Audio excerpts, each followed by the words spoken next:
Today I talk fitness, diet, and overall health and wellness with Jordan Tuimaualuga, CEO and founder of the 5A Protocol. Some topics discussed include fasting, workouts, genetics, calories in versus calories out, quality of foods, rest and recovery, veganism, the obesity epidemic, and much more. You can be the richest person in the world, famous, and have everything you desire. But if you don't have your health, it can all be taken away from you in the blink of an eye. Take care of yourself, folks. Health is number one.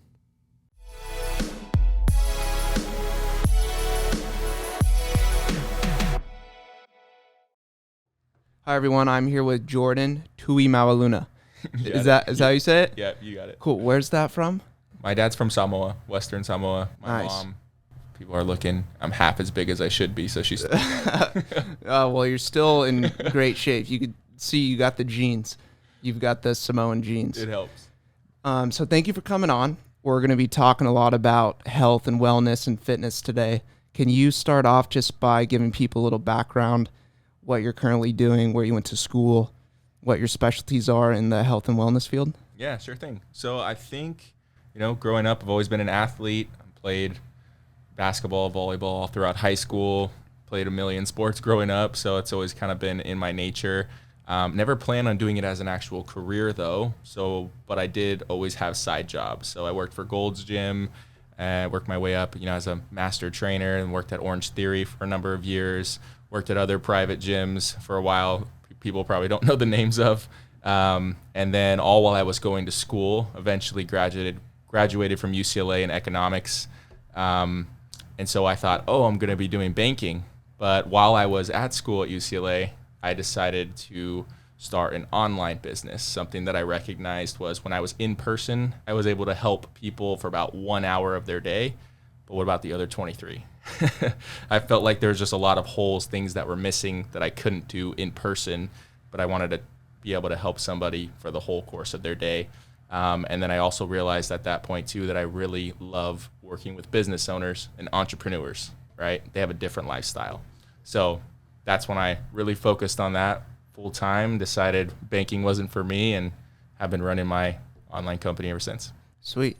So is it all online training? There's no in-person right now? All online training. Yep. Interesting. Cool. So you can fit in with their schedules. Exactly. And other than economics, do you have any credentials under health and wellness or any of that, or just kind of self-read? And yeah, obviously the best type of experience is working with lots of people, but I also got my certification through the National Academy of Sports Medicine, and a number of other certifications. When you're working for a gym, they have you go through different certifications for their gym just to stay up to date on stuff. So cool. I've been in it for 5-6 years now.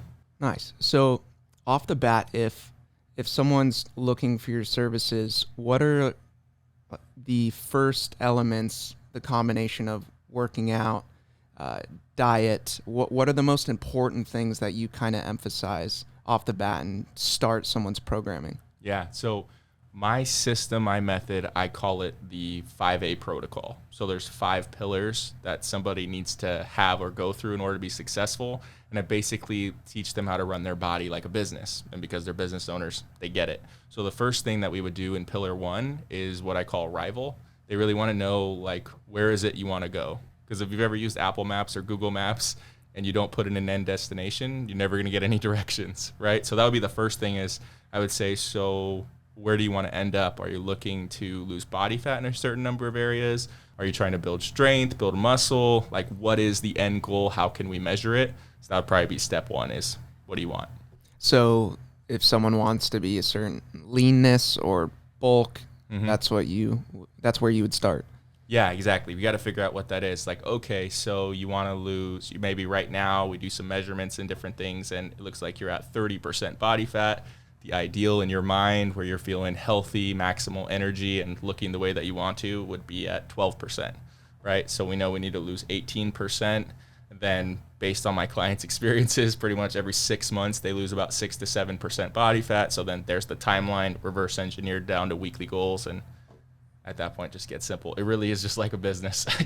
That's a good way to put it. And I've heard you talk about calories in, calories out is a big part of your programming, and treating it like a business and applying that to entrepreneurs and business owners, I mean, they can kind of correlate it pretty quick. Yeah. So you said 12% for males. Is that the ideal goal that you like to stick to? Or if someone says they want to get, let's say 6, 7, 8% shredded, do you still cater towards them, or will you encourage them to like, actually that's a little low, like you're not competing, you're not getting on stage?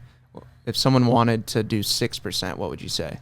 I mean, I would just say you got to find the balance between how you like to look and how you like to live, right? Whatever that balance is. If for you it's 6%, then by all means do it.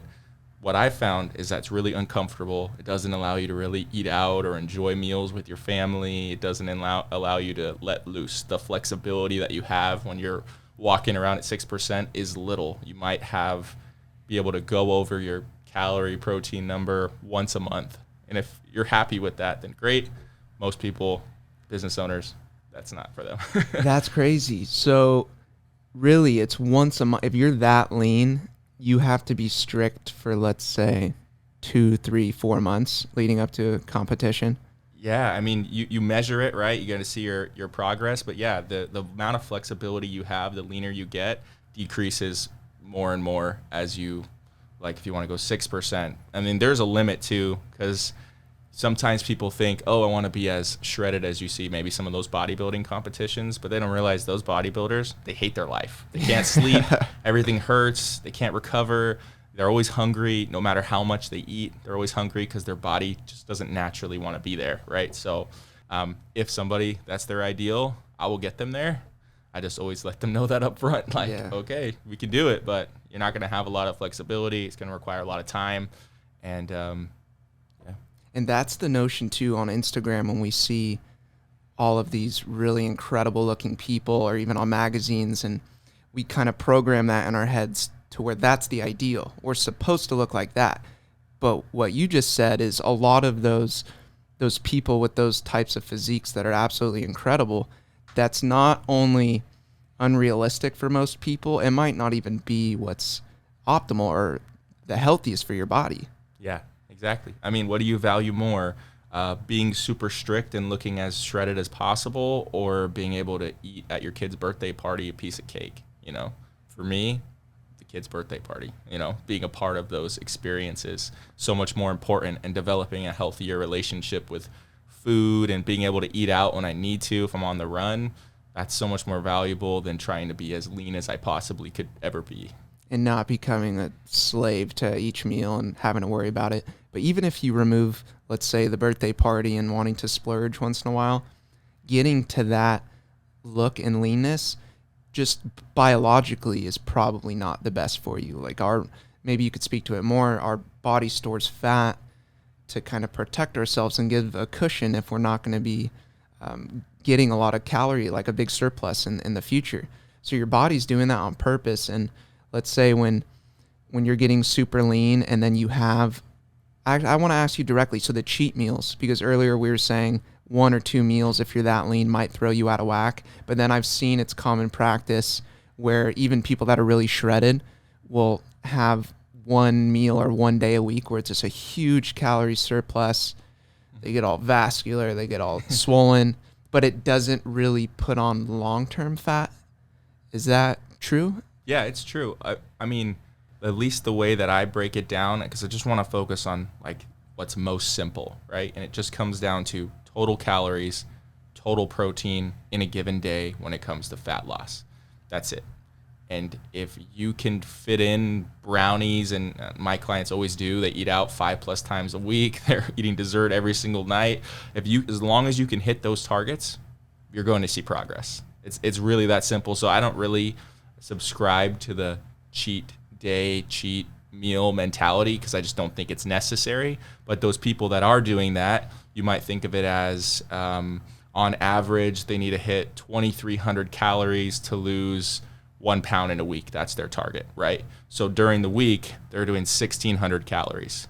Then they have one huge day of 5,000. But if you average it out, it's still going to be roughly the same of the 2,300. They still see progress. I was under the impression that they're doing it for some sort of biological reason where it dumps fat in some way because you're so restricted.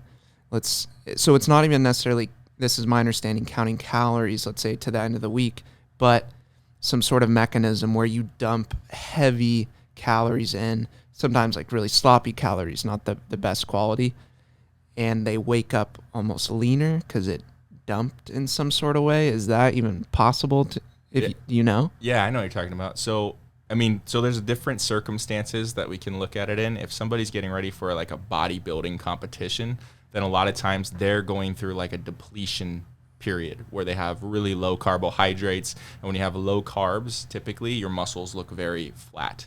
They don't have that fullness. And so leading into the competition, pretty much after weigh-in, they're piling carbs in there. Because carbs hold more water. More water means your muscles are going to expand more, give you more of that look that they're going for. And so that's a lot of the reason why typically they would do that. There's another aspect of it too, where whenever you're cutting calories, your body goes through metabolic adaptation. It just means your body gets used to this new number of calories that you're eating. And so if you're overly restricted for too long, let's say you were doing 1,500 calories, eventually you'll plateau at 1,500. And even though it was working before, it doesn't work anymore. And so in those circumstances, you have to make certain adjustments to get your metabolism used to, making progress. Interesting. Just to kind of keep it in shock. Yeah. So it doesn't adjust to that depletion entirely. Of calories. Yep, exactly. You spoke earlier of clients sometimes enjoying brownies. And I know like your programming in particular is adjusting to their lifestyles. So if they are giving you feedback that they would like brownies incorporated and whatnot, and then you're able to just measure in terms of, are you meeting your caloric intake? I'm curious your opinion on the quality of calories. So you'll have sometimes people like, oh, I haven't eaten anything today, but I got to meet 2,000, let's say. I can go have a bunch of pizza now, and I met my caloric intake, right? Yeah. What do you think about the quality of foods, eating whole foods, and not even just that, but a step further in organic versus non-organic? Do you ever advise your clients on those options? Yeah, I think there's always levels to it, and an entrepreneur, business owners, their normal response is all or nothing. Either nothing, where they're eating McDonald's 7 days a week and they don't even think about what they're ordering, or they're all in and they won't even touch sugar, right? And what I try to get them away from is that all or nothing mentality. So maybe this is their ideal, is this no sugar, and I don't opt for it because I just don't think it's sustainable. And as long as we're moving in this direction, then I think it makes a lot of sense. So typically I start people off with quantity. When it comes to fat loss, it really is total calories, total protein. As long as you're hitting those two things and you're in a calorie deficit and you have enough protein, you're going to lose fat, and you're going to at least be able to preserve your muscle. Like, it's just, I've seen it. I've probably worked with over 200 people, and it's always the same. But then when it comes to actual energy, when it comes to not struggling with hunger, when it comes to some of those other aspects, health, immune system, that's where quality comes into play. So typically I will help them really nail quantity and focus on quality kind of a bit later.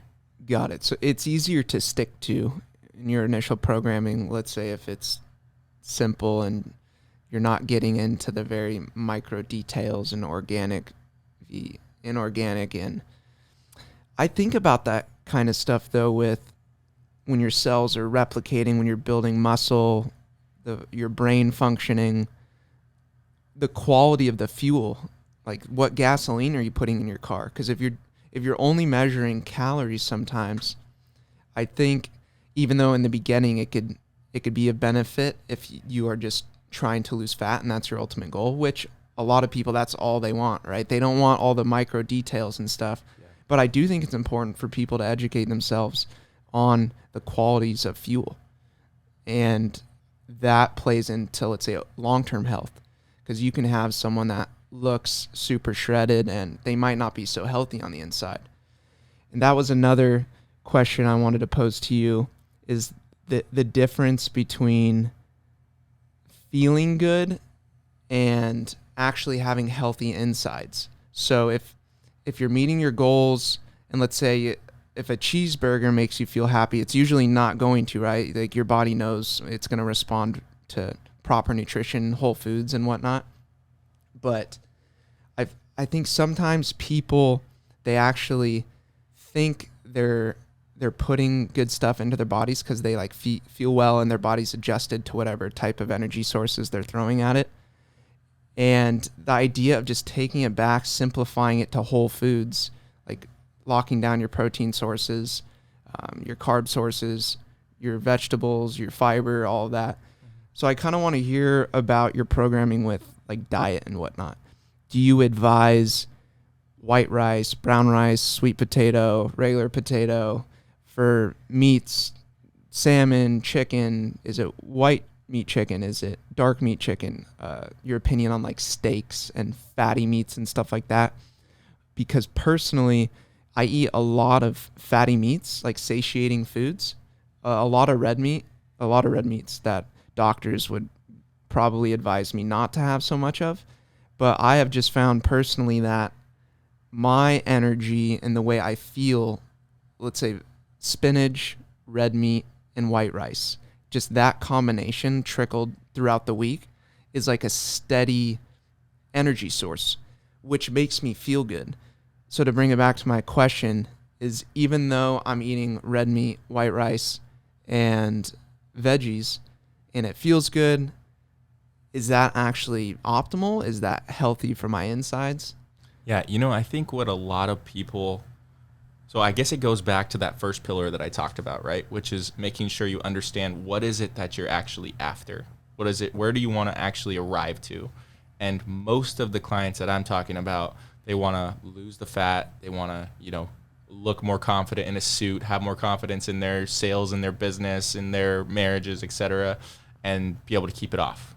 And so when it comes to that, there's the simple math of calories and protein and all that good stuff. And then there's the other psychological side, which is, well, do you actually enjoy what you're eating, right? And then a lot of times when people are saying foods are healthy or not healthy, I'm always asking them, well, what does that even mean?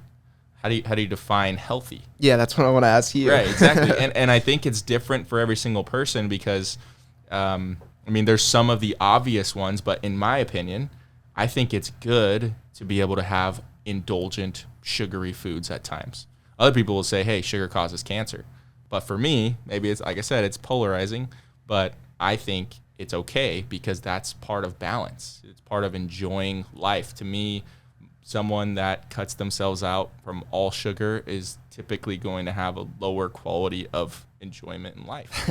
Like, that's just... Are we talking like fruit sugar or ice cream or cakes, everything? Ice cream, cake. I'm talking all desserts of all kind. I think going on the extreme and cutting all that out is just like somebody who goes all extreme on their business, who neglects their family relationships, who neglects their friends, who just goes all in 100%. You'll never see them. All they do every day is business. They're going to be really successful at business, just like person that did that would be really successful in their body, but at what cost?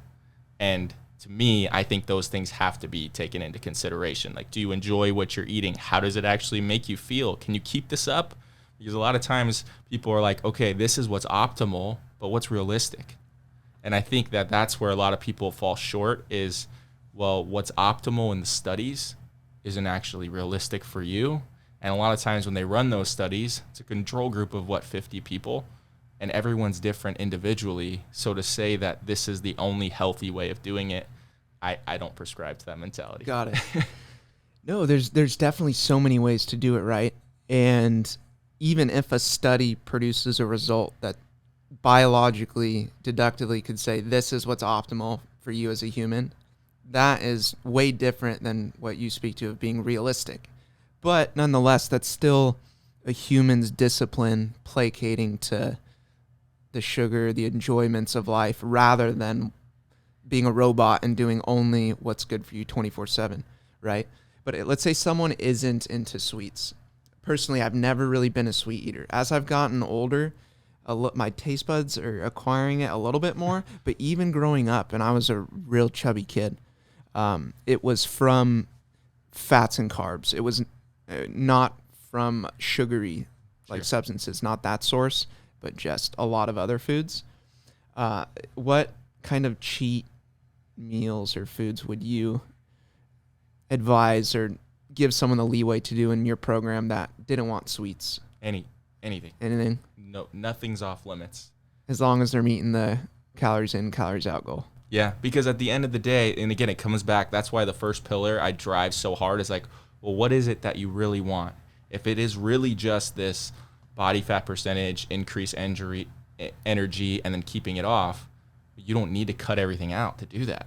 You can, but you don't need to do it. So for the energy part, would you advise someone though? Because isn't it true that your energy levels throughout the day are sometimes dictated by that glucose dump, and like having too much sugar might give you a kind of volatile energy state, when if someone did want to go steady, you could advise cleaner foods, maybe not the sugar dump. Yeah, definitely. I mean, in terms of energy, if that was one of their goals, that would be something that we would look at. But then again, it's also individual. Like it's taking the time. So again, entrepreneurs, business owners, we're always on the move. We're always eating like on the go, sometimes in our cars, just never thinking about our food. And so a lot of the program sometimes is like, so how'd that make you feel? Did you have energy after the meal? You just said for you, red meat, spinach, rice gives you energy. To me, I keep the meal. It's a great meal. If you are, going to your regular checkups and your doctor saying, hey, your cholesterol is getting high, or we should cut the red meat down a little bit. Okay. Most people recommend red meat, 2 to 3 times a week, 1 to 2 times a week. I'm always helping my clients try to choose the leanest version of that red meat. So instead of the 70% fat or 70% lean, 30% fat ground beef, they can go for the 99% one. Yeah. Right. So those differences are important, but I just think that so many times we just go after all these studies, but every single person is different, and it's important to take time to understand what works for you is going to be different than what works for me. For sure. I ran a little experiment on myself with that, to where I had red meat twice a day for 30 days. Oh, wow. And my blood was totally normal, healthy. Like I literally went and got the blood work done on purpose, didn't tell the doctor what I was doing, got the test results back, and just like, yeah, everything's good. And that's a whole nother thing I want to maybe get into later is the variation in what is good for you diet-wise, I think is really dictated a lot by your genes. But we'll get into that. So I've heard you talk about meeting protein goals and fat goals. What do you think the difference for energy, fat versus carbs as a energy source? Because I do hear a lot of people talking about restricting fat, but I don't know if that's necessarily good for you, like your joint health, your brain health. I know a lot of studies that came out in I believe the 60s were put forth by sugar companies like Coca-Cola spinoffs and legs, manipulating data and whatnot to show that fat is what's giving you a heart attack. And not sugar, not processed carbs, but red meats and fats, that's what's killing you. Stay away from that. And we had entire generations of people. I don't know if you've heard your parents speak to it. I definitely remember it growing up, people speaking to, less red meat. Like you're eating too much fat. Eat low-fat milk. All these different items where the new research shows that fat isn't so bad for you, right? Fat's not so harmful. Yeah, fat. I mean, for me, what I'm always recommending my clients, the minimum for fat is about 20% of the total calories we're aiming for. And fat, in addition to the things you talked about, it's really, really key for hormones, for your hormonal control, right? And if you cut fat, just have someone try it, experiment. Cut out all the fat from your diet, and you will notice that feel like shit. You will not feel well. Yeah, you will have some serious issues. Hormonally, things will be off. You might find yourself gaining weight in weird places. You might find yourself weaker a lot of times. It's because the hormonal shift that takes place in fat. So while I don't advocate lots of fat for my clients, simply because it's very low volume, right? So this little bit of nuts, quarter cup, 190 calories, that's not going to fill somebody up. Yeah. So I think for me, I always recommend they hit their minimum threshold, 20% of their total calories, which is really easy to get, and then focus on those bigger volume type foods that are low calorie, high volume, so you don't feel like you're starving yourself. And is that the meeting macros, and is that what people, when they're referencing meeting your macros, is, can you describe that a little bit more?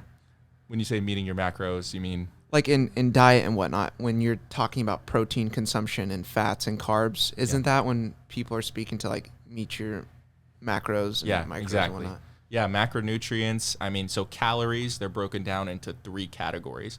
They're going to be protein, carbohydrates, or fats. That's it.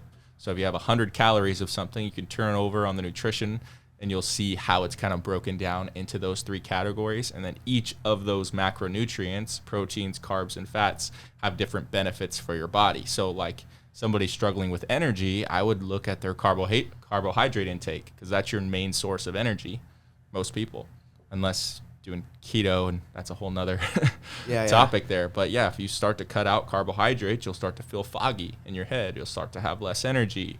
You'll notice that your muscles, they look more and more depleted, right? Those are side effects of carbohydrate, of not having enough of them. Fats, we talked about hormones, and then protein. I mean, that's the only way you can preserve your muscle. It sends literal signals to your brain telling you that you're full, or give you those satiation effects, which, if the whole goal, a lot of times people are overeating calories, and there's a literal macronutrient that makes you feel full, want to take advantage of that, right? Preserve your muscle. And would that one be protein you were referencing? Protein. Okay. Yeah. Protein is the one that literally sends, and fiber does as well, but protein literally sends signals to your brain telling you you're full, creating this satiating effect. Just have someone try it. Eat a chicken breast, eat a cup of rice. Make sure they're the same calories. I guarantee you're going to feel more full after a chicken breast. It's because of the protein that's in it. And then the last thing about protein, and this is why I advocate for it, is it has what's called the highest thermic effect of food, which just means when you eat it, it requires the most energy to digest. So if I ate 100 calories of protein, 15 to 20% of those are going to be burned off in the digestion process alone. Interesting. Carbs and fats, 5 to 10%. So I'm already to doubling how many calories are burned by just eating protein. So you take advantage of those 3 things, and I'm obviously a big advocate of high protein type diet. Nice. I've never heard that put in terms of proteins and animal meats and whatnot. Only I think the celery example, where people say you can go into a deficit just because the process of breaking down the celery takes more it's more calories to break it down than what's actually in the celery itself. So 15 to 20%, you said, of protein? Mm-hmm. Interesting. It's called the thermic effect of food, right? How many calories you burn in the digestion process. So speaking of keto, do you ever have people that come to you and want keto advice? Yeah, all the time. And usually, though, they've tried it 3, 4, 5 times, and it never can stick to it. So for me, all diets are exactly the same, if you think about it. Keto is just like intermittent fasting. It's just like whole foods. If you're losing body fat from them, it just comes down to you have less calories than you're burning, and you have adequate protein typically. Think about it. Keto cuts out carbohydrates. There goes lower calories than you're used to eating. Intermittent fasting makes you eat in a smaller window, therefore lower calories than you're eating. And Whole30, you're eating whole foods, which have less calories than processed foods typically. That's all it comes down to. So if someone wants to do keto, they can. I just make sure that they feel like they could keep it up long term, and most don't. Got it. So you're saying that the constant amongst all those different diets is the fact that there's a calorie deficit. And if your goal is to lose mass and fat, that's the constant between all of them. Yeah. But then we could say all of the different effects and like biomarkers that spin off of those different options could be different. So keto people, so let's say if you're trying to lose weight through keto, you can do it. And some people will argue that it's good for your mental capacity, right? And your energy dump is more consistent and stuff like that. Yeah. But you were referencing the constant is just calorie deficit. Yeah, so you see how it always comes back to what is it that the person really wants? What is the end goal? Yeah, just like a business. Like if you don't know your purpose of the business, if your goal is to grow followers or just to have a certain impact versus creating revenue, going to approach it completely different. Okay, so what if I pose the question that is my goal, is to look good, feel good, and get a little bit more lean, but I want to do it in the most optimal way. I'm going to be strict, coach. I'm going to be strict. I'm going to follow the diet, the workout plan, timed eating. What would you advise as the best optimal plan? If someone wants to do it, not just they want all the biomarkers, they want all the nutrients, they want to do it as best as they can for their overall health and longevity. Just your current, where you're at currently right now with your knowledge, what would you advise? I mean, I would push them on it and be like, I don't know what you know, if you know what you're agreeing to say that. But let's say they really were that concerned, then of course it's going to be more of those standard answers, right? It's going to be focusing on the leanest types of protein, which are like whitefish, cod, tilapia, right? Those are the leanest ones. There's chicken breast, turkey. You know, we have the leanest types of ground beef. I still think red meat's perfectly fine, even in the optimal diet. It's got creatine in it. I mean, you can't get enough necessarily by eating red meat, unless you ate a lot. But there's still other benefits that come from it. So even in the optimal diet, I'm saying include it 1 to 2 times a week. Rest of the time, very, very lean proteins. If you really want to get technical, I wouldn't even have them use any supplements, any protein supplements, because you're going to get more quality from whole foods than you would from supplements. Although I don't feel like it's realistic to say. It's hard. I've heard that the artificial proteins, artificial quote unquote, it's a matter of timing. Like sometimes they break down the molecule to make it absorb quicker than an animal protein, which might take longer to get to your muscle. I know some of the protein companies emphasize that it's a matter of timing. Yeah, I mean, you just think about the digestion process, right? It's going to take you way longer to digest this 10-ounce steak than it is for you to drink a protein shake. So in that scenario, sure. And that's an interesting question to pose too, is I don't necessarily agree that natural is better. Like a lot of us, right, we want to go back to our roots and like the caveman diets and stuff like that. I'm way more inclined to think through scientific like method and testing and making sure there's no long-term negative effects, which is hard to calculate. But just saying natural is better, it's a little bit more complicated than that. Like humans, let's say, could have come up with a magical protein, a powdered protein that covers all bases better than an animal protein. Whether it's out there or not, I don't really know. But it's interesting to pose the question of is natural better than unnatural, or are you really just measuring what's optimal for your cells and the effects of that? Yeah, I mean, if you go to optimal, right, I mean, you start thinking about it and you just want to go natural, all whole foods, well, you're going to be missing out on tons of important vitamins and minerals that you need, because you're just not going to get enough from whole foods unless maybe if you have a personal chef, but still, like omega-3s. You're not going to eat fish every single day. You're not going to have salmon all the time, so you're not going to have enough of those, right? A multivitamin, they're always recommended to have, because most of the time you're just not going to get all the vitamins and minerals from your normal food. Creatine's another one, right? There's so many of these different little supplements that's why they're called supplements, right? They help complete the optimal diet. Yeah. So have you heard of the topsoil issues and where our food supply chains are coming from and how they've been negatively affected over decades? And a lot of our foods aren't as nutrient dense. So spinach, fruits, vegetables. I've heard that a lot of supplementation is necessary now, because you could think that you're getting all of these vitamins and nutrients from different products, but the soil is just so depleted that it's not so nutrient dense. Have you heard of any of this stuff? Yeah, I've heard people talk about it, as long as it doesn't deter someone from moving forward, right? Because a lot of times we get so caught up in, if I can't be perfect, I'm not going to do anything. Yeah. And that's what I find my clients, they're always in that mindset, like, oh man, I couldn't make, all whole foods at home today. I had to stop at, the only place near me was McDonald's. I forget it. I'm just going to get 3 cheeseburgers and call it a day, right? So as long as somebody doesn't let that deter them and say, oh, well, now that fruits and vegetables don't have all the nutrients I need, screw it, I'll just eat whatever I want. You know what I mean? Of course not. It's such an insignificant difference in my mind that I feel like it might be talked about too much, because if right now you're having one serving and you start to have 3 or 4 servings of fruits and vegetables in a day, you're going to see some benefits. You're going to have more vitamins and minerals, even if it's less than what it would be if the topsoil was fine. Yeah, I mean, by no means is it, the fruits and vegetables aren't as nutrient dense as they were in the 1800s. Right. Therefore, I'm going to just throw my hands up in the air and go to McDonald's. Nobody takes that. No, that doesn't make sense. Hopefully, any entrepreneur or business person would understand that Not on that swing. That doesn't make sense.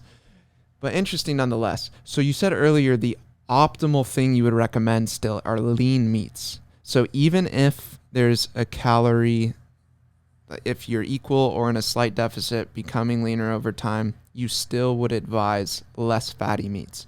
Do you have any reasoning behind it, or is it just what you were taught in your programming? Or Yeah, I think it's just the easiest way. So if the person is talking about looking good, right? I think it's the easiest way to manage calories without fighting hunger, right? Because we go back to that example I talked about ground beef. Like 4 ounces of the 70% lean, 30% fat ground beef, the one you see in that like tube-like container all the time, it's like 320, 360 calories per 4 ounces, maybe like 12 grams of protein. The exact same ground beef, 4 ounces, but 99% lean. It's like 130 calories and 22 grams of protein.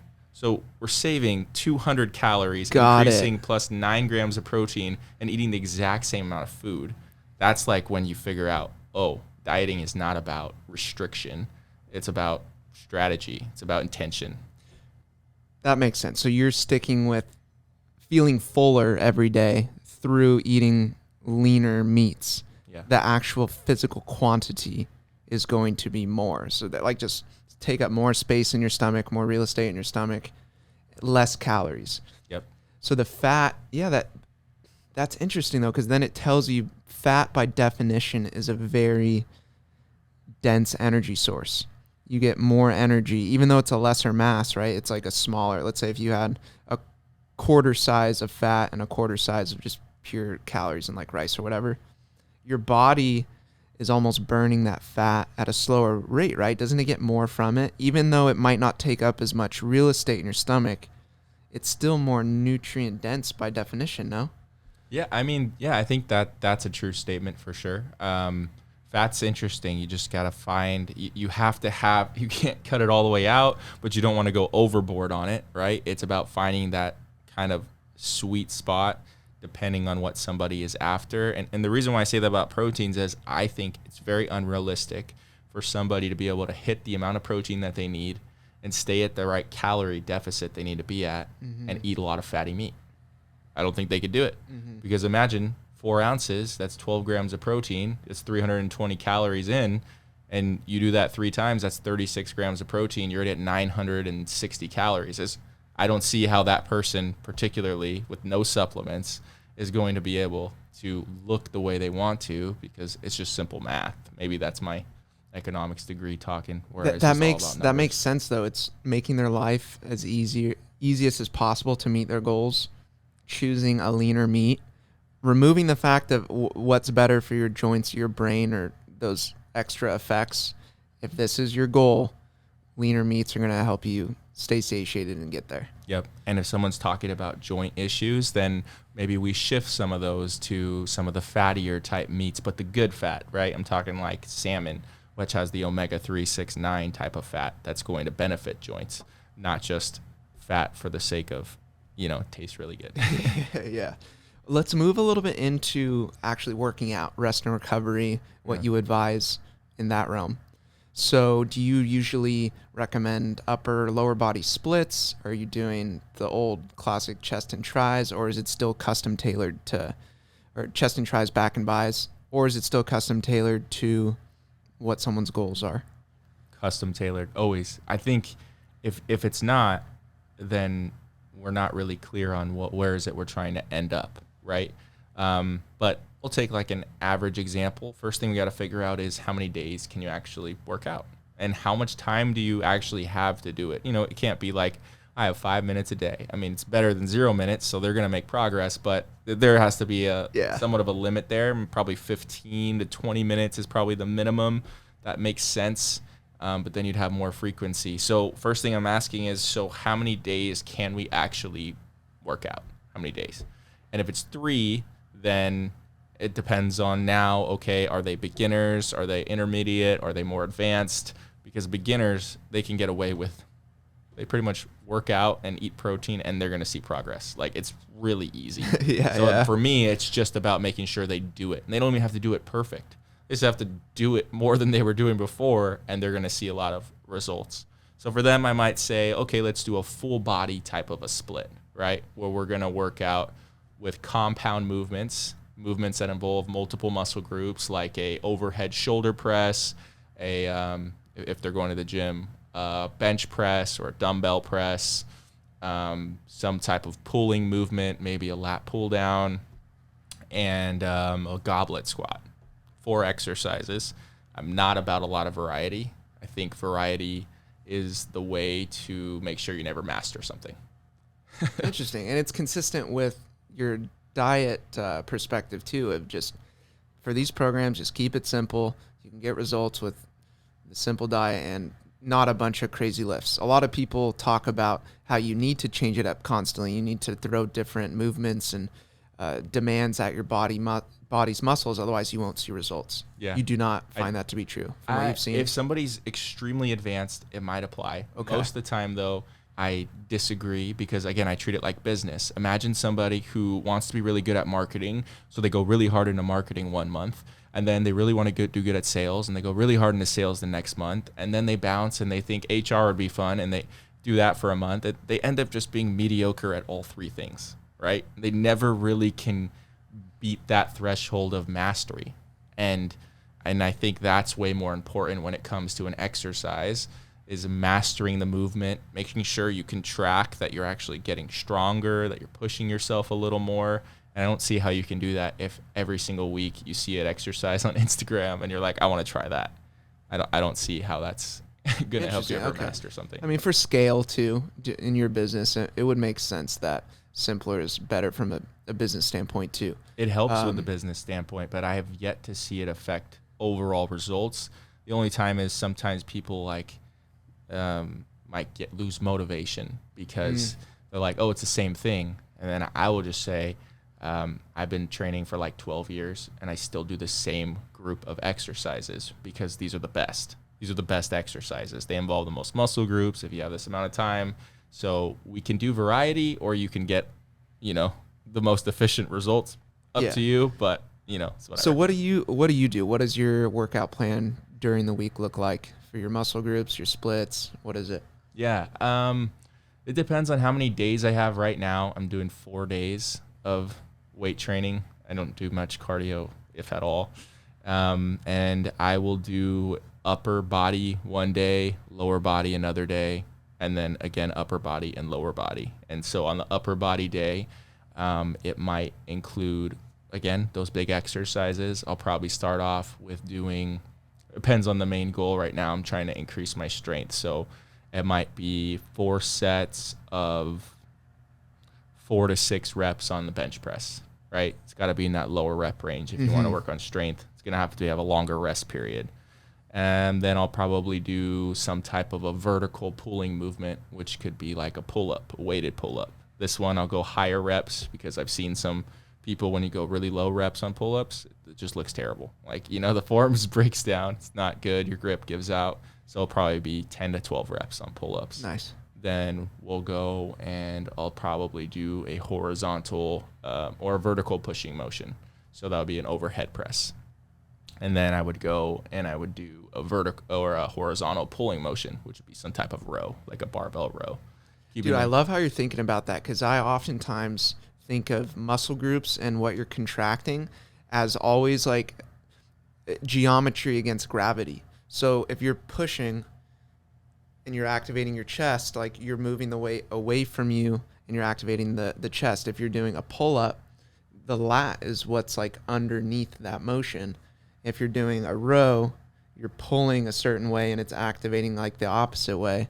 Yeah. That's kind of interesting. Yeah, I think if you have some type of vertical pushing, some type of vertical pulling, and then a horizontal pushing and a horizontal pulling, if that's all you had time for, you would still be able to build a very strong upper body. Now, you'd miss out on the little groups, right? Like the biceps and like the lateral deltoids aren't hit much, some of those different muscle groups. But if we're talking about efficient in a little time period, then that's the best way to do it. So push, pull, and then vertical push, vertical pull, horizontal push, horizontal pull. Nice. I've never heard of that before. That's a good way to put it. And then lower body, the classics. Depends on the person, but for me, I love and have no issues with deadlifting or squatting. There's always a variation for everyone depending on their age and, experience level. And so those will make up the main movements in my lower body day. And then if I'm focusing on trying to improve my legs, then obviously I have to put more sets and work toward them versus another muscle group. Do you think I'm missing out on anything by doing way more RDLs than deadlifts? Because I've found like I just don't really do deadlifts as much anymore. On a leg day, I'll do like squats, split squats, and then to target my hamstrings and glutes, I'll kind of just do RDLs and position my hips and knees in different ways to like target that. But is there any major discrepancy in only doing RDLs and not deadlifts? I mean, is your main goal to try to increase your hamstring and glute size? Then RDLs is great. If you're trying to get overall strength, overall capacity, of weight you can actually move, you'll be missing out on a deadlift, right? Because in RDL, you can't hold the amount of weight you could actually deadlift. So, I mean, you could try, but you would instantly see your grip would give out instantly. Yeah. Your hamstring might feel like it's going to just rip in half. Your back's probably going to round. All those things are going to happen. So yeah, rounding back. Don't want to do that. Don't want to Form first, right? Form first.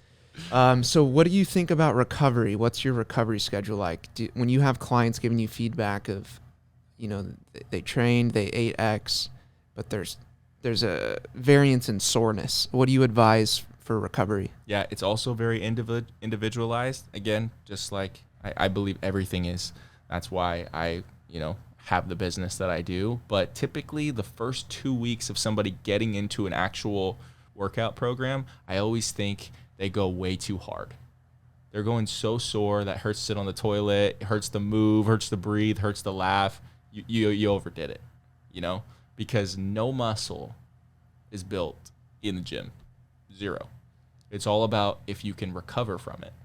And so if you don't know that and you forget that and you think I have to kill myself or leave a puddle of sweat behind in order to make any progress, it's just not true, right?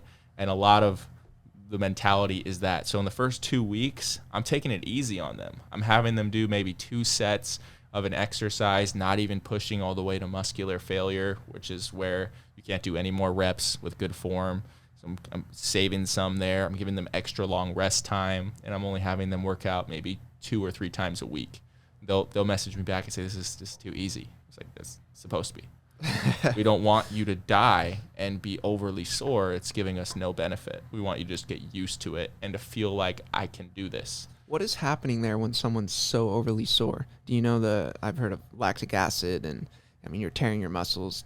Can you speak to that more of like biologically what's actually happening, why you feel that pain? Yeah, part of it is the muscle damage that's taking place. There's like 3 mechanisms for muscle growth to happen. One of them is muscle damage. That's where basically, in a given muscle group, you're stretching it or working it to a point where it simply tears, right? And if you know anything about some other thing tearing, it does cause little micro tears in there, and it causes some type of damage. A lot of people also experience, DOMS or delayed onset muscle soreness, which is basically where you create these micro tears maybe on Monday, but you really don't start to feel the effects of them until 24 or 48 hours later. And that's that delayed muscle soreness. What's that called again? DOMS, DOMS, or delayed onset muscle soreness. That's always been the case with me is you train hard, you'll feel sore, let's say legs, for example. You'll feel sore 12 to 18 hours later, but I don't feel like most sore until after 24 to 30 hours. Yeah.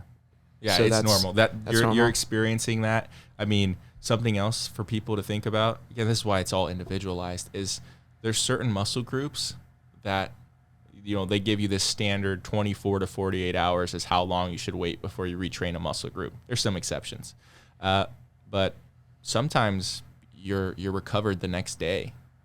So like for me, my back recovers super fast, and my legs, they take 2 or 3 days to do it. So I'm probably overdoing it a little bit on the legs and need to give them maybe a little less work in the moment and more recovery, but it's the same thing. So if you're noticing that for legs, but on other muscle groups, you can probably train the other muscle groups more often, but the legs itself, you probably want to give either a little more rest or not push as hard in the session itself so that you can actually, train them 2 or 3 times in a week, which is kind of what we're looking for. Got it. So what if someone trains a muscle group and the muscle's not sore?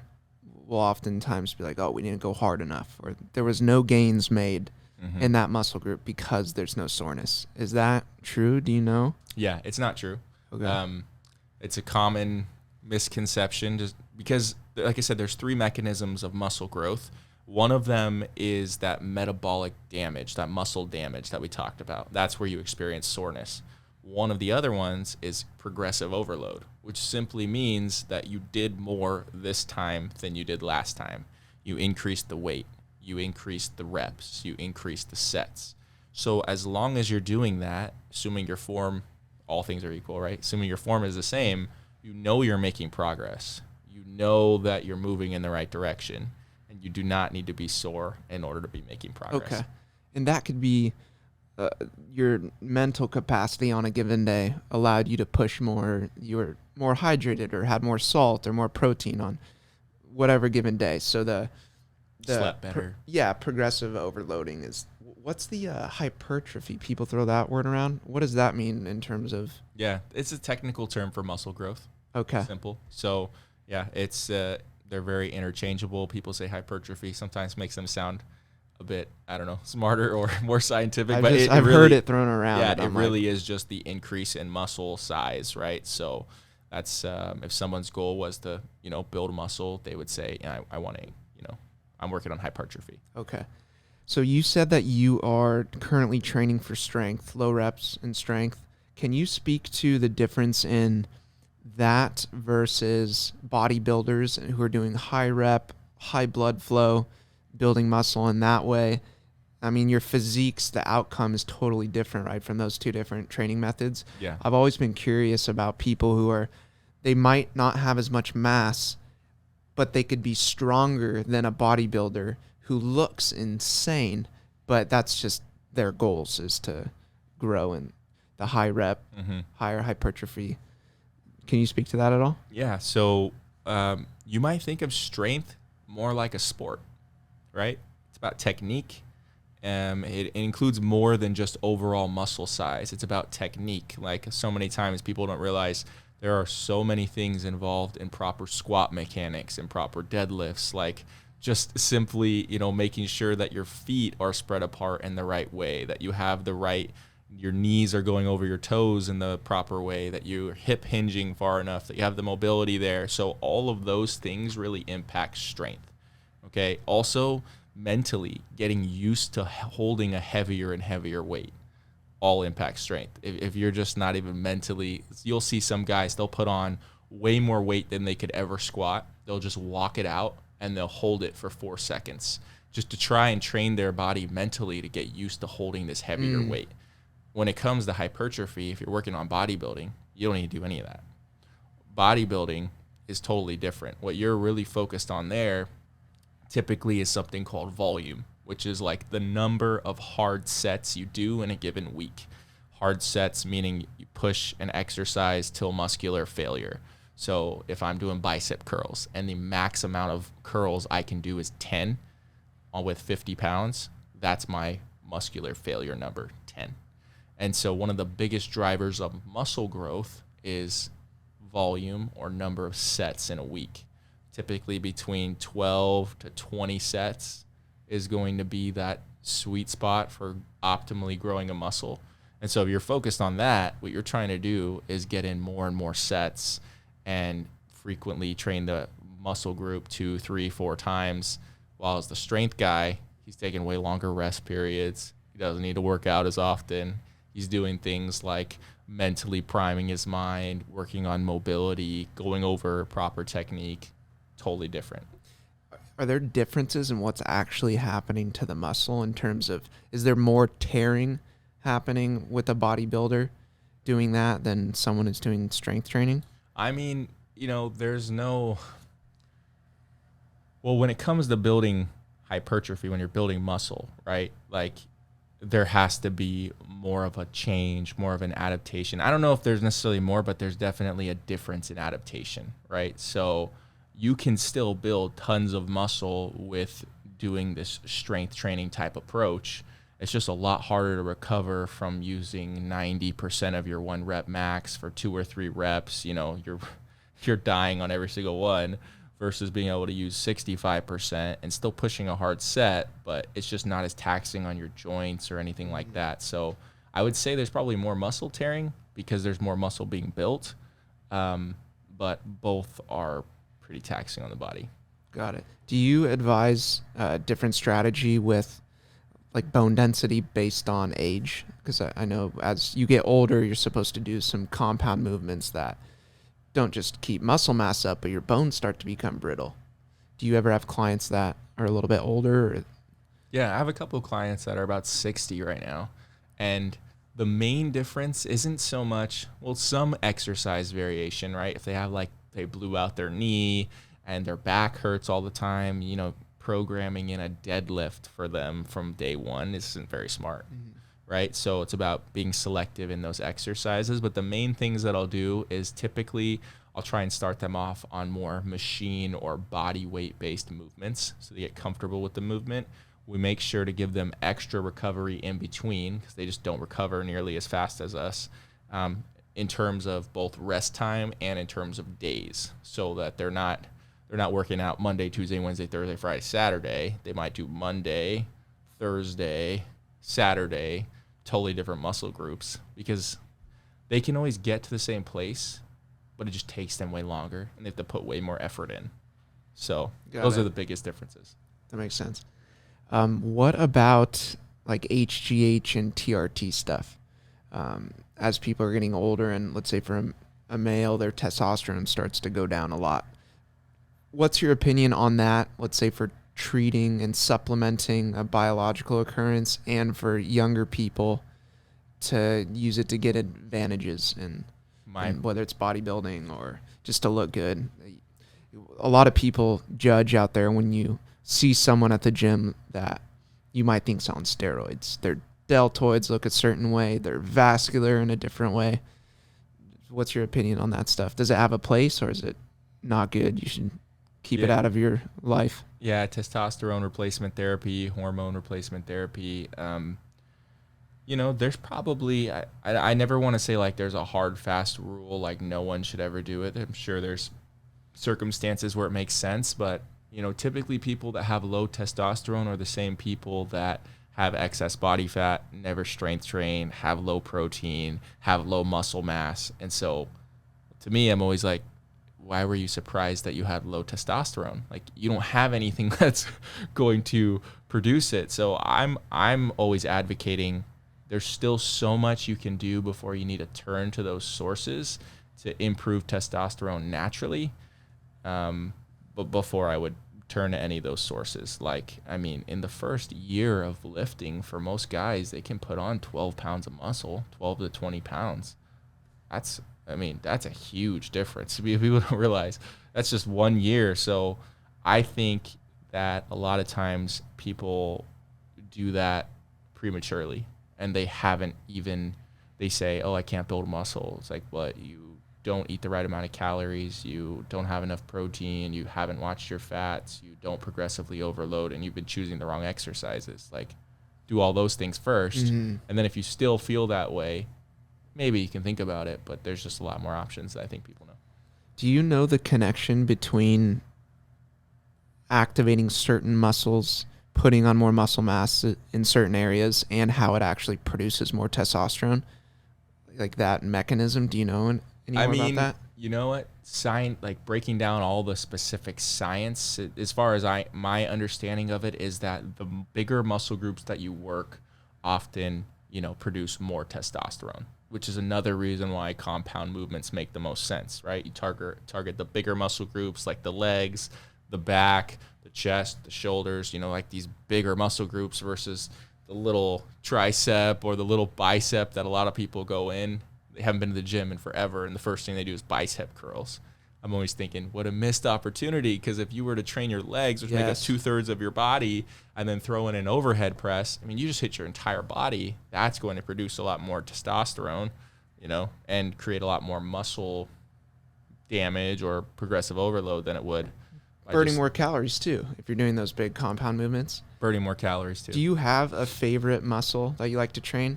Yeah, it's back. Dude, me too. Really? I freaking love back. It's the best. I like to call it that monkey movement. Just any sort of like pull up or row. I just love the feeling of training back. So a lot of people do push pull. I always do pull push. So that's usually my split. Is I'll do some sort of back and kind of try to target my traps and rear delts just to get everything kind of set and tight before I go on a pushing movement. It works for me, but I think it's back. a great idea. A lot of times, like when you think about a bench press, one of the biggest ways to create stability is by having your lats tight and down. And if you just got used to contracting them on a back exercise, you'll be in a better position, right, in order to push more weight from a more stable platform. Plus, there's nothing like that squeeze of the back, right? Yeah. It just feels so good. Do you personally, I've heard the difference between, of course, you want your back straight, like your spine kind of set, and you don't want to round your back. But one of my buddies a couple years ago, which I felt helped me, was at the end of your row to kind of let your lats extend a little bit instead of keeping your back so straight when you're just like this. You get more range of motion. Yeah, is that good to let your shoulders not completely round over, but just to let your lats kind of flap open a little bit? Yeah, for most people that don't have any type of injuries, it's a way of adding more range of motion, right? Because if you look here, my shoulder's here versus here. I just added inch and a half of range of motion, which you're going to all feel in the back. I think the biggest thing that people want to think about when training their back is not staying in the rounded position. So when you're doing this, you're also thrusting your chest forward at the same time, right? And so as long as the chest is eventually leading the shoulders, then it's a good way to add range of motion for sure. Yeah. What do you think when you see people in the gym where just aesthetically you could tell over the course of their training career they've done so much more chest and forward motion than back motion, and their biceps are huge and they're walking around a little bit like kind of slunched over? A lot of people see that. What do I think about that? Yeah. I just want to help them do back exercises, like share with them the joy of training the back, because that's how I was when I first started lifting. I was just doing all the front exercises until I started to train back and recognized, oh, I am those guys, So, yeah, I always just feel like I just want to help them. Can you course correct that over time? If they more back, less front, you can kind of even out your posture over time? Overtime is the key word. Yeah. Because you have muscles that are way more overactive in the front. Typically, the front deltoids, the chest is super tight. So we have to, roll those out and stretch those out in a certain way. And then also there's just this huge weakness and inactivity with the muscles in the back, plus habit of walking like this. So there's like a few things, but yeah, you definitely can overcome those things. It's just overtime. Have you ever had any big injuries that have set you back where you've literally had to pause your workout routine? You know what? I tore my MCL wakeboarding. That was one. But my mentality, I use the same thing with my clients, is like never work through an injury, but always try to work around it. So just because I had this cast on my leg here, I could still work upper body. There was nothing stopping me from doing bench press with one leg off to the side and Oh, no still way. working my arms, and like I still could do stuff. I also had a chest injury, and I could still train my back. It's just about finding, okay, what can I do, and focusing on that. And I also found it a cool opportunity because like those weaker muscle groups you would normally not train, all of a sudden now get all this attention, and so you actually come back sometimes better coming off Nice. an injury. So that's how I always like approach it. Yeah, I agree. What did you do to your chest? It was your left pec? Yeah, I just tore, The corner of it? Yeah, I don't even know entirely what it was, if it was the chest or the shoulder, but basically I was like I played volleyball in high school. Me too. Oh, you did too? Yeah. Yeah, so I was an outside hitter, a lot of swinging. I mean, still have this weird pop in my shoulder every single time. And for some reason, just chest was hurting all the time, or the shoulder was uncomfortable. And so I was like, okay, no problem. Let's just focus on other exercises. And the normal ones would cause pain. But I'm like, hey, leg extensions, that's good. I can still do calf raises. I can still do leg press, And so you start to build up this database of all the things you can do, instead of just thinking, hey, I just can't work out for 6 weeks. And you come back and you're like, hey, my legs are as strong as they've ever been. My back's as strong as it's ever been. So there's always something you can do. Still no excuses. Business, same thing, right? If one revenue stream just dries up, like you're not just gonna let yourself go out of business. You're gonna create another one. You're gonna pivot. So for sure, I tore the same left pectoral in the corner. It was senior year during volleyball season, but I did it on my dirt bike.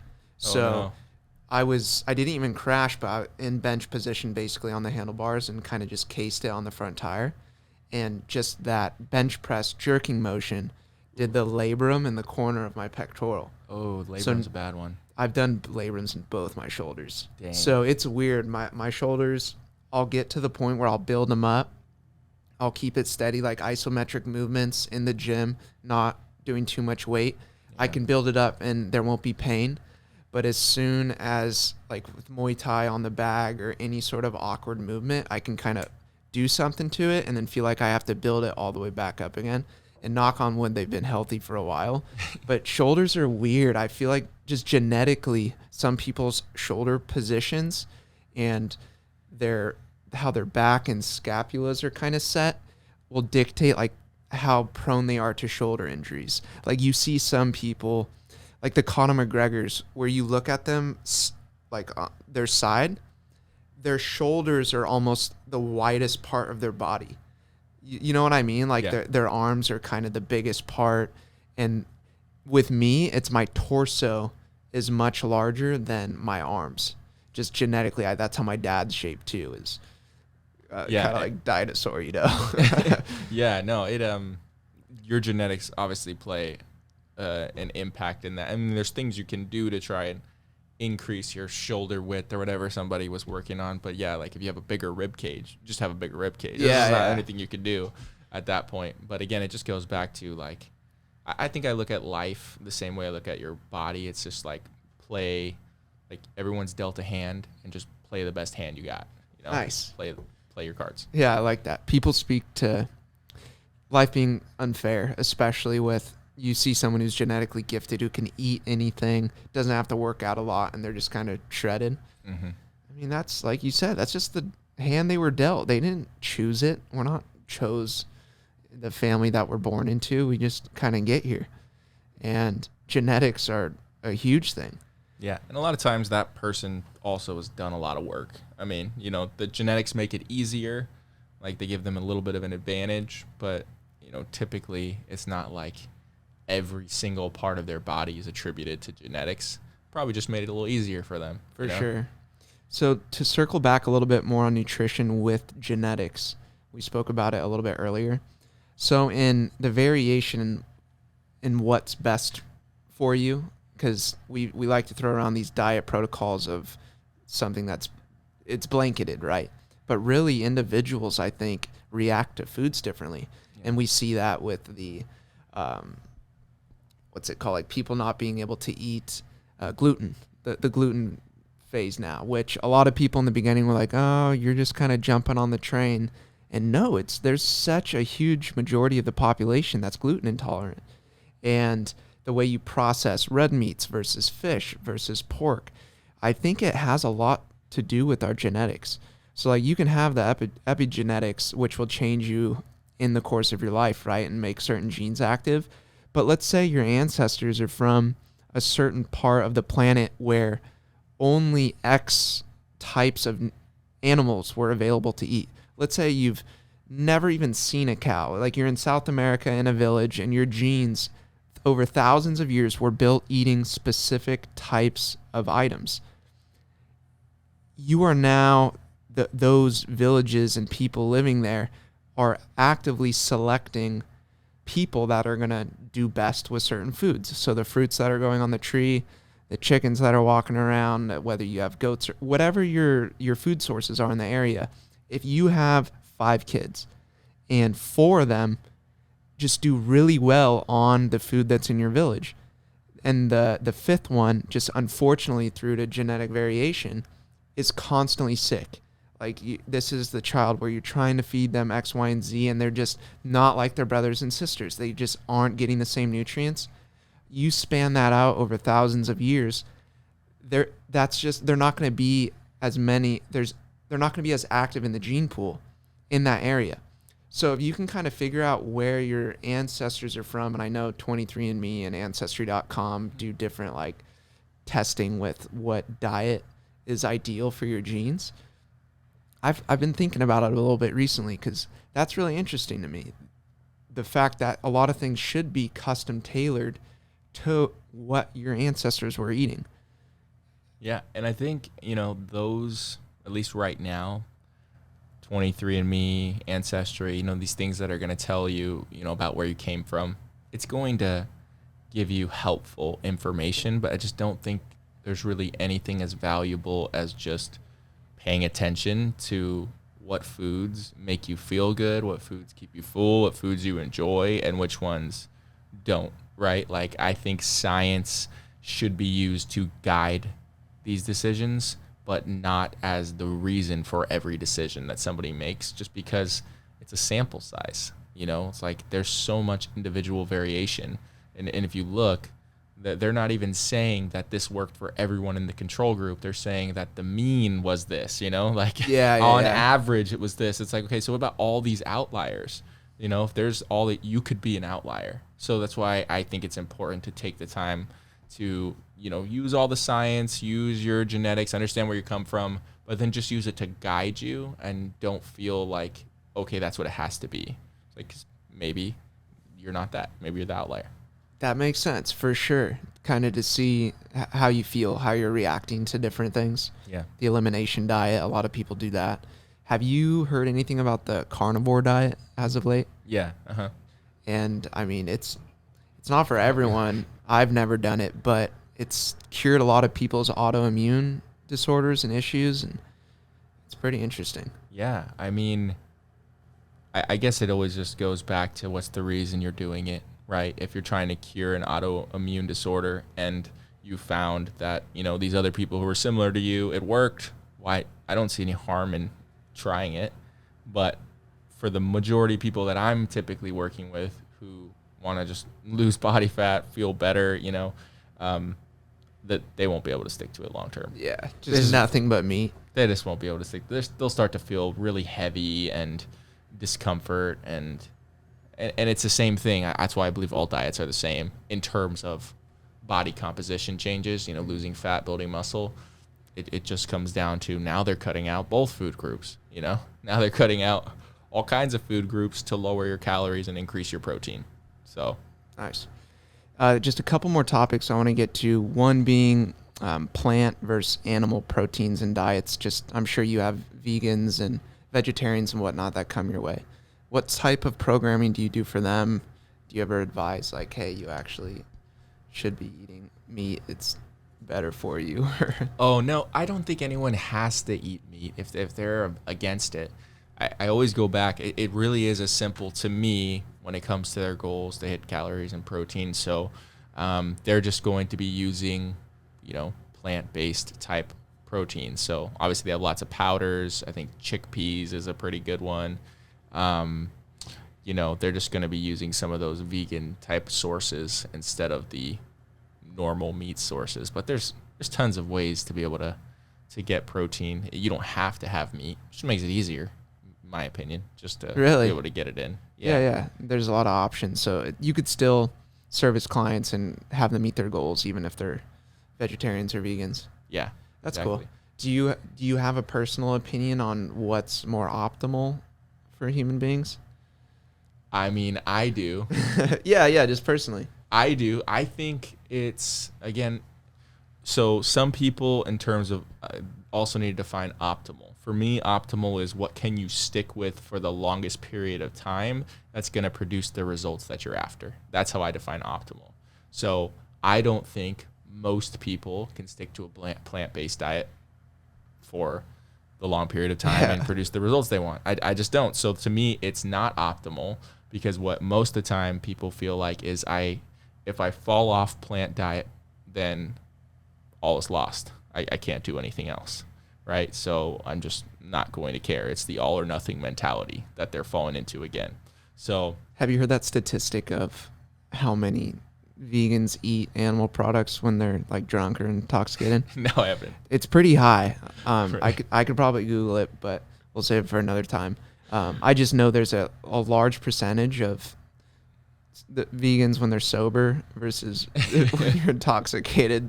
I mean, we all will make dumb decisions, but they'll be like, "Oh, this cheeseburger's fine for tonight." Yeah, I mean, And then maybe that throws them off the bandwagon, like you were saying. Of now I messed up. They're super critical of themselves, and is there longevity in it? Yeah. So I know you defined optimal in the example you just stated as what you could stick to. Let's switch the definition just for example's sake of what is best biologically for a human body. Do you have an opinion on it?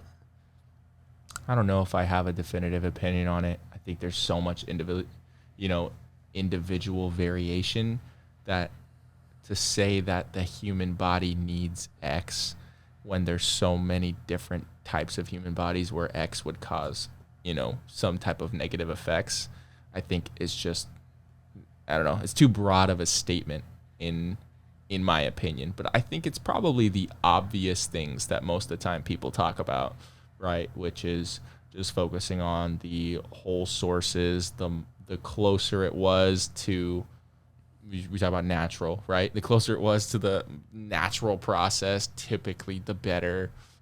That's probably what most people will say. But I don't think I have a specific opinion on it, just because I think there's just too much individual variation. You don't want to piss some people off. Yeah. I just think there's too much individual variation to really get up here and just definitively say it's this. Yeah. So. No, that makes sense. We're very diverse. I totally get that. And you were talking about that, getting back to the natural way of eating. And I think animal proteins and products are very nutrient dense. And kind of if you take blades of grass and different plants that an animal then consumes, processes the nutrients and packs them away in a nutrient dense piece of meat, it went through a process of almost developing these different building blocks then that you can benefit off of, right? Just in pure calories, in iron, different nutrients, in red meats and salmon and whatnot. Like the animal kind of did this magical process that you then get to enjoy, and it's more efficient. But that's just my opinion. I mean, I have vegan and plant-based friends. It's totally cool. Like the people that don't want to do harm or kill anything, and that's what motivates them. I mean, how can you fault that? Like, you're a good human being. That's cool if that's what you're doing. I just couldn't imagine a life where I gave up meat. I couldn't either. I mean, it would be difficult to be able to do that. But I guess, like I said, individual variation. You just have to pay attention to how these foods make your body respond. If somebody wanted to test out plant-based and they found they felt incredible, way more energy, It doesn't mean every single person is missing plant-based dieting and that's how they're going to feel way more energy. It just means you're feeling more energy. And so if that's working for you, then awesome, But I just think to apply that to the most diverse human population, it's just too big a stretch for me. Just do what works for you in the constraints of knowing that donuts 3 times a day is not good. So like you still want some sort of parentheses around what we've defined as good, but then there's a lot of wiggle room in there to where custom plans are available. And it just goes back to your goal. Like, what is it, So I just pulled up a stat that U.S. obesity prevalence was 42.4% in 2017, and I think it's even a little bit higher now. This is cdc.gov. Of course, this is like a total epidemic, the obesity rate in America. I think there's so many different factors. The fact that people are sedentary at work, the high rate of processed oils and fast foods that we're eating, just to tie it back into your programming, just taking in more calories than you're putting out, and not just taking in more calories, but processed poor calories, not very nutrient dense, not a lot of whole foods. That's definitely a contributor into this statistic, and it's sad because we like to talk a lot about drug addicts, right? And we kind of point our fingers at drug addicts. And sometimes I think that we're leaving out the fact that a lot of our obese populations are drug addicts, but just with food. And it's programmed into us there's a surplus of calories around, everything in the center of a grocery store. Let's just throw it in the cupboards, and people are just loading up on this stuff. And everyone's in a constant surplus year after year, decade after decade. So you can see the rates in which, even on social media now, like Facebook, you look into a time capsule of what someone looked like in high school, and then there's that funny cultural joke of like, oh, the freshman 15 in college. And then they get into their young careers, and then they're in the workforce, and decade after decade. It's just commonplace now where we see people become more overweight over time. And I don't think it has to be that way. It shouldn't be that way. Of course, our bodies become less efficient at breaking things down, our metabolism and whatnot. But over time, just making consistent, better food choices and exercising routines and whatnot, putting your health first and wellness first, I think we could start to lower this number and then educate people over time to kind of help curate it, because God, to have half of the population being sick, like obese, I mean, it's terrible. It's so sad. So, I mean, you're directly in this line of work where you're passionately helping people. Do you have an opinion on the statistic for one, and then just kind of a future vision, a goal of how people can achieve healthier bodies? Yeah, I think part of what got me into this business in the first place was like my Polynesian heritage. I mean, I know it's 50% of the U.S. population, but I wonder what it is in the Polynesian population, the Samoans, those type of islanders, because I'm sure it's got to be 80%. Like it's a very high percentage. And it's not just that, it's impacting their, confidence and different things like that, but they're dying early. They're having all of these preventable diseases. Pacific Islander as of 2014. 62%. 62%. Right? That's gnarly. Yeah. And I'm sure it's, what's that say, as of 2014? 14. Yeah. Way I'm higher sure now. It's higher. Why is that? Why would you think? It's just the culture, every emotion is associated with food. We celebrate, we eat. We're sad, we eat. We're happy, we eat. We're bored, we eat. Interesting. Every emotion has some type of tie into food. And in the Polynesian culture, the Samoan culture specifically, it's the most prevalent. Like, that's just where it happens.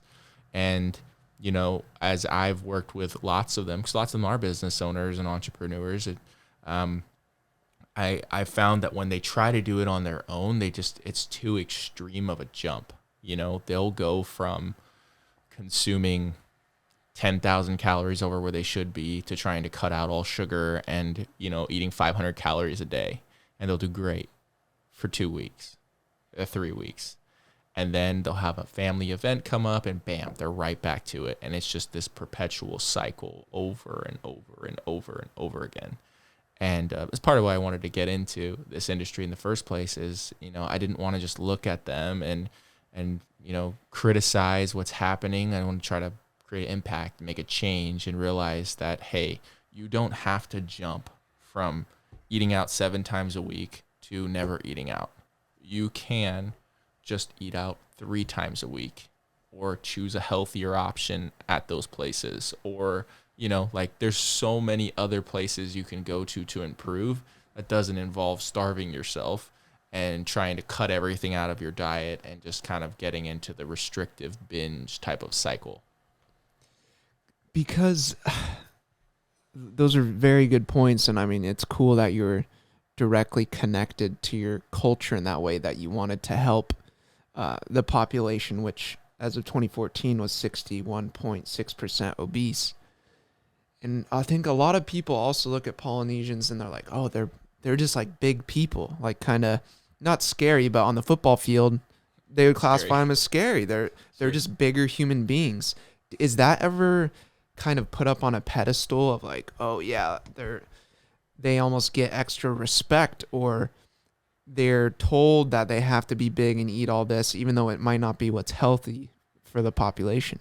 Is that part of the culture to like be a big brute, or is it just an after effect of diet? And it's a good question. I've never really thought about it ever being put up on a pedestal.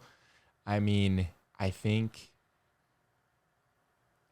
there's 2 parts to it, right? There's the genetics. Like Polynesian people, like you're going to see a 5'10" guy, he's going to go into the doctor, even if he is healthy, like by all of our standards, the doctor's going to tell him he's overweight. 170-pound Polynesian is not going to exist at 5'11" as a male adult. It's not. It like 210, but is going to be more realistic. Is that in terms of like BMI? Because I know that's kind of flawed with your stature. BMI is definitely flawed, but just in terms of where they think the weight should be at based off the size, I'm just like, there should be, based on genetics, there should be, this is what's average and typical for this race. Yes. But like, have you seen how they're built? Like, it's just a different game. It's crazy to think of like your skeleton. Like some people are just bigger frames, bigger bones, the Polynesian people, for example, and then you add on, like we've all seen scans, and then you add on layers of fat, which like looks like excess around. So getting to a point where it's not bad to have a big frame and be muscular. It's bad to have all this excess fat, Right, exactly. I mean, if you looked at their calves, you could ask tons of them. They look like they have the biggest calves ever. Never worked out calves once in their whole life. Never once. Yeah. And they look like football. Genetics, right? So that's something to think about. But I mean, as far as actually making an impact there, I just think that people need to focus on not making such a big jump. It would be like you being, in all kinds of debt, and then you immediately try to cut out every single expense and you start to work out, work 100 hours a week to try and just boost it up. Probably keep it up for a very short period of time, and then you're burned out and you're back to your old ways. So we gotta take more incremental steps to be able to get to whatever that end goal is, instead of trying to make too big of a jump. I think that will make a much bigger impact in this obesity number than all of these people, recommending or selling these diets of cut all this food out or just eat our food, like some of these diets, I would say, where it's just too restrictive, too extreme. There's no longevity in it because most people won't stick to it, which it's a two-way question, because do you then advise people to become more disciplined and strict to move towards the center of what we know to be good for you?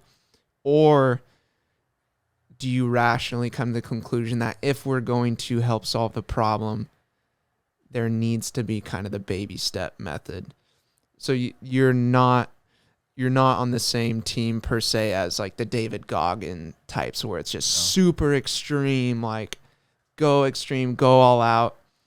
And I think you're right, because even though there's some merit and benefit to that mindset, I don't think the majority of people will be able to stick to that level of extreme. So therefore, it doesn't solve the problem. Yeah. I mean, I think David Goggins is going to reach a certain audience. Is it the majority of the audience? I would say no. right? Because I just don't think there's that many people like him who are going to run when you have a broken leg and just say, hey, this is just pain. Like he shit himself and he kept going. Yeah, like who does that? Or if you were to ever arrive at that level, I don't think you go from sitting on your couch 7 days a week and just working in your office to going and running when your shins break and you just keep running through it. Like I just think that's just But there's something that we admire those extremes. Yeah. You know, we don't want to watch a average movie or never fun. Someone who's in the Olympics is never average. It's humans we're interesting. There's such a wide spectrum. But in solving 50% nearly of people, by definition, that's a wide spectrum. Therefore, a solution is going to have to be kind of all-encompassing. The David Goggins mentality might not apply to a lot of those folks. They're just going to get too discouraged, and it's not going to help them. Yep, exactly. They might be in a worse place after trying it than they were before. Yeah. Because now they've lost hope. They've lost the ability to believe in themselves. And that's what I think a lot of these really short-term, aggressive, extreme fixes lead people to do is they go and try it. They have all this motivation, which is hard to even come to. And then they realize they can't do it. It's too extreme. They burn out and they blame discipline all the time. I always hear, I just don't have the discipline. If I just had more willpower, more discipline. And I never think discipline is the problem. I think that it's usually the strategy. And if you set up your environment for success, you don't really need to rely on discipline. It's working for you. I always talk in terms of what's in your kitchen. What's in your kitchen? Yeah, like for business owners, entrepreneurs, they make 1 million decisions in a day. Probably not actually 1 million, but tons. I get what you're saying. Right? And they suffer from decision fatigue. That's why in the morning you walk by your cake on the counter and be like, don't eat it today. I got goals. But by the end of the day, you've made so many different decisions. That bar that you had has decreased more and more and more. And it's why at the end of the day, you're like, I'm just going to eat it. So giving yourself the best opportunity to make good decisions is important. Yeah. So that comes down to education, right? And parents taking a lead in their household and choosing to stock their shelves with healthy foods. Like when you go to the grocery store, most of the things in the center aisles you don't really need. Stick to the things that need to be refrigerated on the outsides, the whole foods. Besides the rice, which is in the middle, because that's like a dry product. But I think it really starts with parents educating themselves and raising the next generation of kids that are knowledgeable in what's good and not good for them. Yeah, take advantage of our natural tendency to be lazy, right? Make the choices you don't want to make. Like if you know you can't eat just, a certain amount of cake to stay within your goals or whatever it is, well, make it hard to get to. Put the cake like at the store. You literally have to get in your car after a long day of work, drive back out to the store, grab it, and then come home, then eat it. Mm-hmm. Like that's a lot of barriers. And that's discipline though, right? I know there is a high level of discipline. Even like not shopping hungry is important. Shop when you've already eaten something so you don't crave anything.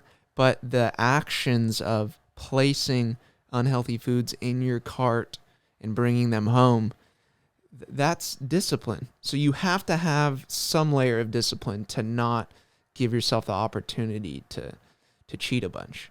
Yeah, right? I think if you define discipline as being intentional, then yeah, definitely.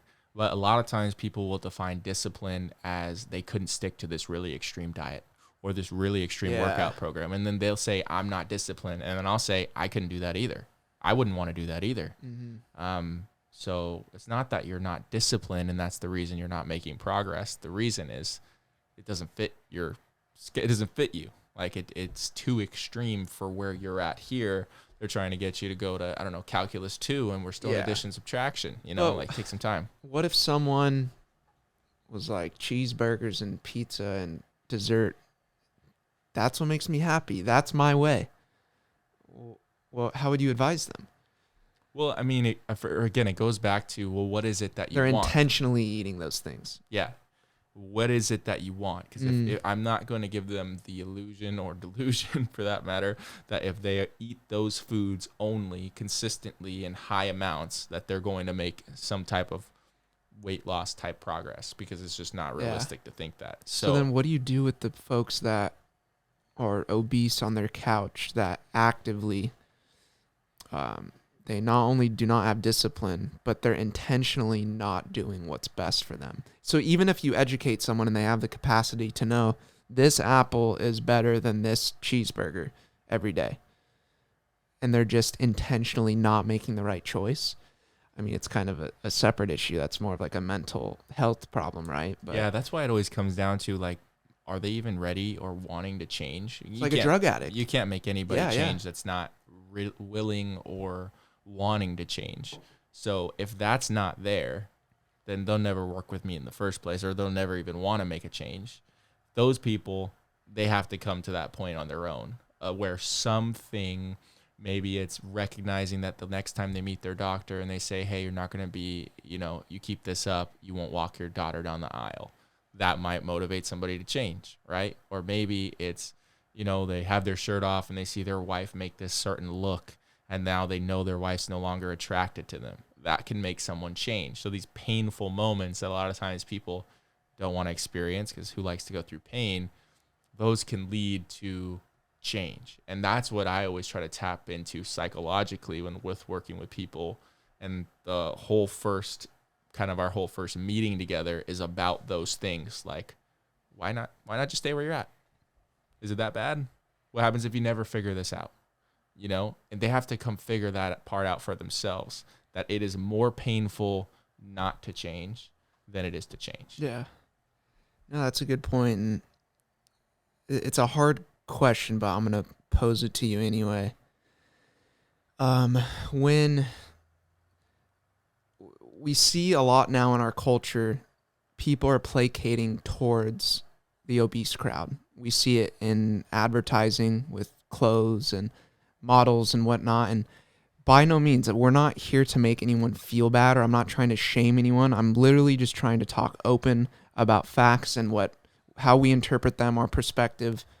And I think it's a little scary that we're highlighting that certain looks are okay. Like, we're not saying to not accept anyone's personality or have love for someone, but to put on a pedestal obesity and being like plus size and all of that, remove the factor of genetic components that might hinder someone from having a normal body mass, or a healthy one rather. Putting that aside, I think it's kind of wrong. I mean, I want to know what your thoughts are. We know there's certain things to be true. What's good for you, what's not good for you. Now that the teeter-totter is placating more to, we can't offend people, even if we're slowly killing someone by like letting them know that this is okay. I think one of my good buddies, who's a high school history teacher, I think they just got a mass email talking about how the California standards, they were removing some obesity measures in the youth, just kind of removing it with, I don't know exactly what their goals are, but instead of having these physical fitness requirements and measurements, so it's like, now so much of our youth is obese. Are we going to look bad as a state? Are politicians, are they going to be representing a poor state with this type of young population? Or like, let's just remove some of those measures and then the data will adjust because we just removed some of them. So, I mean, that was a long-winded question, but just what's your overall opinion on placating to things that we know to not be good for you? I mean, my opinion on that, it's a sensitive issue, right? Like, because I think there has to be a balance where you have self-love, no matter how you look, no matter what state your health's in, right? Because we have mental issues that we're dealing with if we're not feeling that way. So there has to be this balance of having self-love, but also, I don't know if the right word is, it's just like not settling. I just believe every single human being has unlimited potential. Do you think self-love, though, are you loving yourself if you're actively killing yourself slowly? Because you posed the not being able to walk your daughter down the aisle, your significant other looking at you in a different way, which is, in my opinion, a biological mechanism of like, they're not choosing to be negative towards you. They're just having a reaction based on, I think that's kind of a genetic component of like, well, wait, my spouse is doing harm to themselves. Like something's off, you know? It's complicated, but you were mentioning potential. No, I mean, so when I say self-love, it means to a point where you don't devalue or think you have no value in yourself simply because of your weight or your health predicament. Got right? it. I don't think that we should that somebody should ever feel that way, because I believe every single person has infinite value. But at the very same time, I believe every single person has infinite potential. And so to settle for anything less than what you can be, I mean, I personally can't get behind that movement, you know, of glorifying that. So it's a sensitive issue, but there has to be a balance between knowing that you have value and worth and recognizing that you're not necessarily living to that value or worth if you don't take care of yourself. And for those people that really struggle in that area of like not knowing what to do, you know, all I say is just try to do a tiny bit better tomorrow than you did today. If you normally have 7 cheeseburgers, for example, well, can you try to have 6? Right? It's not these big jumps, but it's these small incremental improvements. That small things make great things come to pass, right? It's just those little things that make a big difference. That was really well said. And it ties into your first pillar of what's your goal. So if we're skewing the goals of turning and looking and becoming more obese, if that's seen as just okay, then people's goals are going to be different. If that's completely normal and no one's being told that way, like this is actually not good for you, like you're doing harm to yourself, people need to have those finish lines kind of defined. I think we all need to agree on some sort of finish line where you don't have to be the shredded model on Instagram and in the magazines, because as we discussed in the beginning, that's not necessarily best or healthy for you. But to aim towards the finish line of being healthy and still having brackets around being able to enjoy your life and have a couple drinks here or there, or go out and enjoy some fast food, whatever your pleasures are, you can still have that be a part of that healthy finish line. But it is important, I think we're on the same page, to define like where we're heading, what's the goal. Yep, 100%. Well, dude, I appreciate you coming on. Where can people find you online? Do you want to plug your Insta or Facebook? Instagram is just the 5A Protocol Coach. That's where you'll find me. On Facebook, it's just my name, Jordan Tuimaualuga. You just type Jordan TUI, you'll see my face. It'll pop up. Jordan TUI. Yeah, I'm sure it'll link there. And that's where you can find me. Okay, cool. So we'll put that in the description as well. But cool. Dude, I appreciate you coming on. Yeah, Thank you very much. Yeah. Awesome. And with that being said, you guys, talking goes a long way, and we'll catch you next time. Thank you.